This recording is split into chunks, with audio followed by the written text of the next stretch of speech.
Standard operating procedures have become commonplace amongst businesses and organizations. They have the ability to reduce overall training time and improve consistency. They can reduce errors and also assist in the transfer of work from one to the other. They also establish a chain of command, or they may just be a legal requirement. Either way, standard operating procedures really do improve the overall output as well as the safety of a business or organization if they're done correctly and abided by. Today, in this brief overview, we're going to look at the importance of standard operating procedures as it pertains to corporate aviation and what can happen if those procedures are not followed. So just a real brief overview of the accident I'm going to touch on here. November 114 Tango Delta was a Dassault Falcon 50 operated by Air America Flight Services.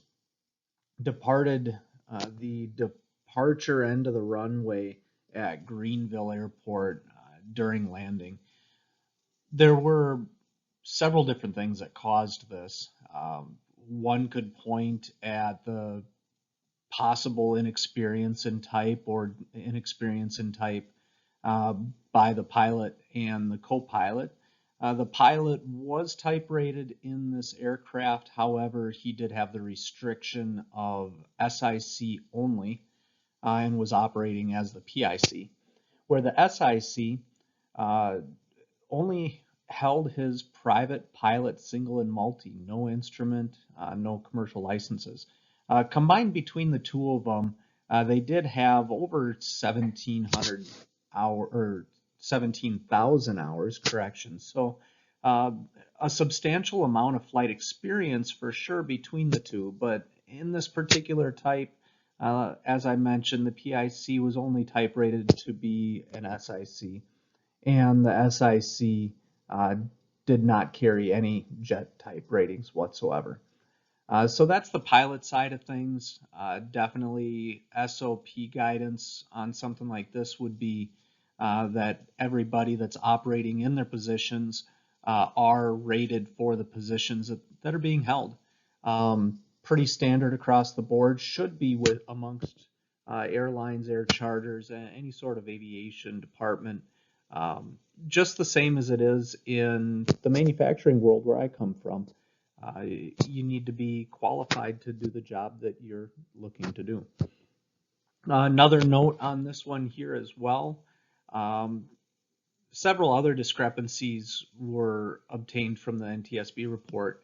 It appeared as though the aircraft had been non-operational for a couple of years prior to this flight, only taking a handful of flights prior to this one.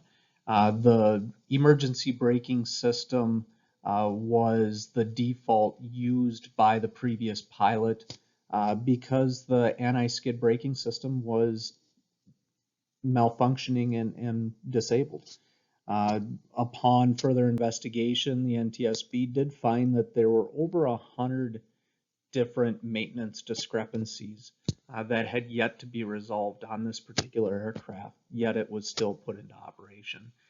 So clearly an operational misjudgment by the operator themselves as well.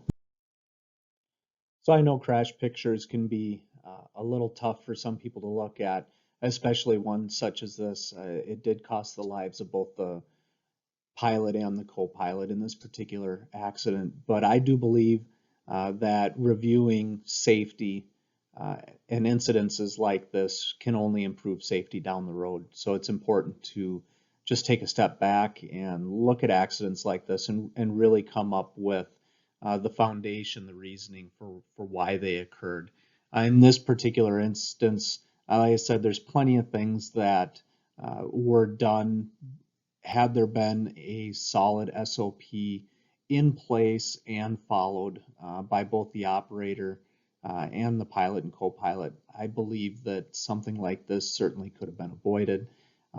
With over 100 deficiencies maintenance-wise, as well as having a SIC only type rated pilot operating as PIC for this particular flight, and then major systems such as the braking system malfunctioning and being placarded the day of the flight. There's some certainly raises some red flags for stuff like this. So just a good example of how an SOP in place, and not only in place but followed, has the power to prevent catastrophes such as the accident occurred with this Falcon 50.